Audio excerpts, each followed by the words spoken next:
बोले राजा उत्तानपाद की दो पत्नियां थी, सुरुचि और सुनीति।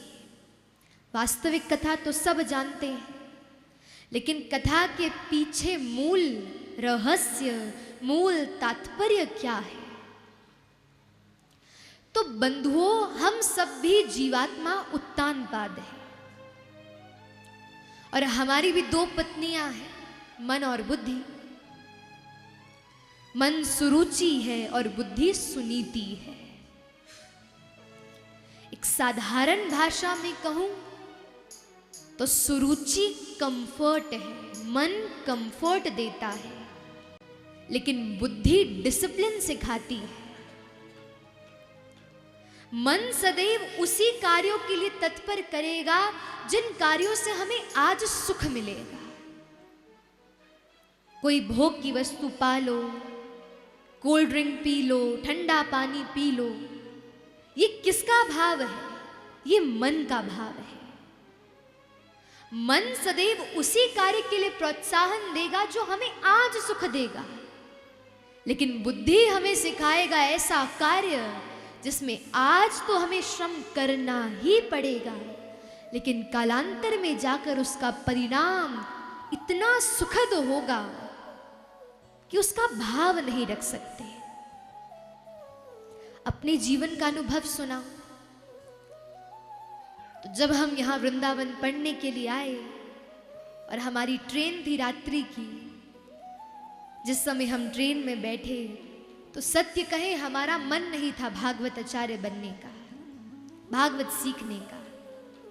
भगवत भक्ति, भगवान से तो प्रेम था, लेकिन हम में इतना कॉन्फिडेंस नहीं था कि हम बोल पाएंगे कि नहीं, बन पाएंगे कि नहीं, और मन भी नहीं था। लेकिन अपने माता पिता की आज्ञा को पालन किया, क्योंकि शास्त्र भी कहता है कि गुरु और माता पिता के भावों को अविचारणीय पालन करना चाहिए। तो हमने अपनी बुद्धि से विचार किया कि जैसे भी हो देखा जाएगा, हमारी मैया ने जैसा भी भाव हमारे लिए रखा वो कभी असद नहीं हो सकता।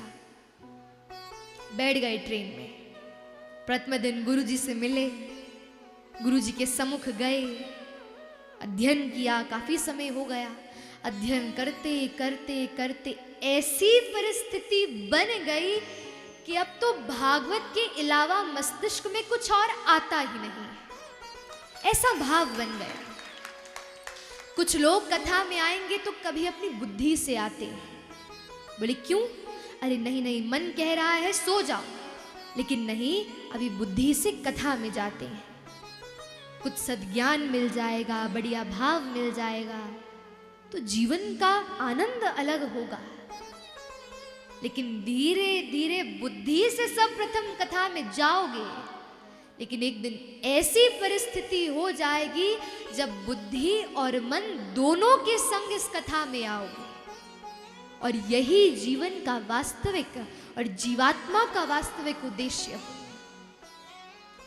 ये ना हो कि मन कोई और निर्णय करे, बुद्धि कोई और निर्णय करे, नहीं। दोनों ऐसा निर्णय करे जो एक समान भगवत संबंधी कार्यों से जुड़ा हो। इसलिए जब व्यक्ति जीवन में मन से कार्य करता है तो उसे उत्तम की प्राप्ति होती है। उत्तम जैसे कि हमें पीला रंग प्रिय है, हमें प्रिय है, लेकिन किसी और को अप्रिय हुआ तो उत्तम ऐसी वस्तु है जो प्रत्येक वस्तु, प्रत्येक प्राणी को प्रिय नहीं होती। हर व्यक्ति का उत्तम भिन्न है। किसी को लाल रंग प्रिय है, किसी को पीला, किसी को नीला, किसी को सफेद। लेकिन जब व्यक्ति बुद्धि से कार्य करता है तो उसके जीवन में ध्रुव की प्राप्ति होती है। और ध्रुव क्या है? अटल सत्य। कोल्ड ड्रिंक पीना किसी को पसंद होगा तो किसी को नहीं, लेकिन जल पान करना ये तो सबके लिए अनिवार्य है, सबकी नेसेसिटी है। क्यों? क्योंकि ये ध्रुव है, अटल सत्य है। इसीलिए जीवन में कार्य सर्वप्रथम तो बुद्धि से करने चाहिए। और धीरे धीरे ऐसा भाव बन जाए, ऐसी परिस्थिति बन जाए कि फिर मन और बुद्धि दोनों एक संग एक निर्णय ले, तो जीवन का उत्कृष्ट भाव होगा। इसी प्रकार राजा उत्तानपाद की भी 2 पत्नियां थी और उनके सुनीति से पुत्र हुए ध्रुव और सुरुचि से हुए उत्तम। एक दिन ध्रुव जी अपने पिता की गोद में बैठने के लिए जब गए तो सुरुचि ने कुछ प्रताड़ना करी, अपशब्द कहे और ध्रुव जी को रुष्ट कर वहां से भेज दिया। घर आए दासियों ने जब सुनीति को बताया कि आज भरी सभा में किस प्रकार सुरुचि ने ध्रुव को अपमानित किया, तो सहज ही सुनीति अपने बालक को अपने गोद में बिठाया और ध्रुव की ओर निहार कर कहने लगी, बालक, संसार में व्यक्ति को अपना स्वभाव एक हंस के भांति रखना चाहिए। सत्य कहूं मां मंगलेषु तात्परेषु मंस्था भुंक्ते जना पर दुखस्ततः। जो भी कार्य, जो भी कष्ट मिलते हैं वह हमें अपने ही कर्म से मिलते हैं, लेकिन तुम अपना स्वभाव ऐसा रखो कि जिस प्रकार हंस नीर और क्षीर को भिन्न भिन्न कर पान करता है, वैसे ही तुम्हारी माता ने जो तुम्हें कहा उससे तुम्हें जो उचित लगा उस वस्तु को तुम ग्रहण कर लो, लेकिन जो उच्चिष्ट लगा उसे त्याग दो।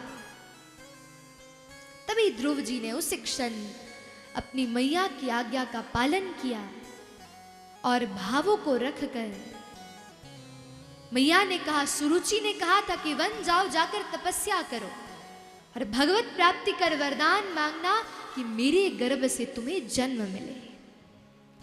लेकिन ध्रुव जी ने केवल आधे भाव को, तपश्चर्या करने के भाव को स्वीकार किया और अपनी मां को प्रणाम किया, सुरुचि मैया को प्रणाम किया और वन की ओर नन्हे से शिशु बालक प्रस्थान कर गए।